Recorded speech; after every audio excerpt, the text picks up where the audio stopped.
Voilà déjà quelques années que Marlène Jobert a quitté le milieu très fermé du 7e art français. Auteure de pas moins de 27 livres, elle a également adapté quelques 180 histoires en CD pour le plus grand bonheur de bon nombre de générations. Et si elle a longtemps vécu dans la capitale à cause de ses obligations professionnelles, l'artiste aujourd'hui âgée de 82 ans a toujours adoré la Normandie, au point d'y poser définitivement ses valises il y a quelques années. C'est au cours d'un entretien complet et sincère avec le site d'actualité locale actu.fr que Marlène Jobert s'est livrée sur sa nouvelle vie paisible et sur son histoire d'amour avec la Normandie. Une romance qui dure depuis plus de 60 ans que la romancière a concrétisée en s'installant définitivement près de Pont-l'Évêque, dans le Calvados, où elle possède une maison depuis de nombreuses années. Et à en croire cette interview, pas question pour l'amoureuse du pays d'Auge de revenir vivre dans la capitale.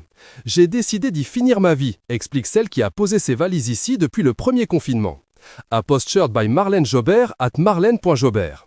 Quand je jouais au théâtre, il y a 60 ans, les jours de relâche, je venais à Honfleur ou Deauville, détaille-t-elle. Avant de donner plus de précisions. Le jour où j'ai commencé à gagner un peu d'argent, j'ai eu envie d'une maison dans le coin. J'en ai visité pas mal, je vois encore l'agence immobilière Place Morny qui m'a emmené voir celle que j'ai achetée.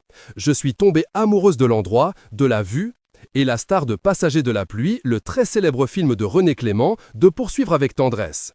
J'aime toutes les balades que je fais autour de chez moi, parce que j'habite sur un chemin de crête, donc j'ai une vue formidable. Si Marlène Jobert se montre très bavarde lorsqu'il s'agit de parler de son nouveau lieu de villégiature, elle l'est beaucoup moins à l'évocation de l'écriture et du cinéma.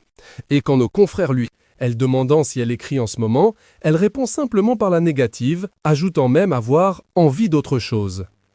Quand je ne donne pas un coup de main à ma fille, mes petits-fils qui vivent en Italie viennent ici. J'ai mon jardin qui me demande beaucoup de travail et j'adore cette vie-là, livre-t-elle finalement. Quant au cinéma, l'ancienne comédienne et auteure admet aussi avec honnêteté qu'elle n'éprouve plus le désir de côtoyer à nouveau les plateaux de tournage. Je n'ai plus envie de stress ni de dépendre de toute une équipe, commence-t-elle.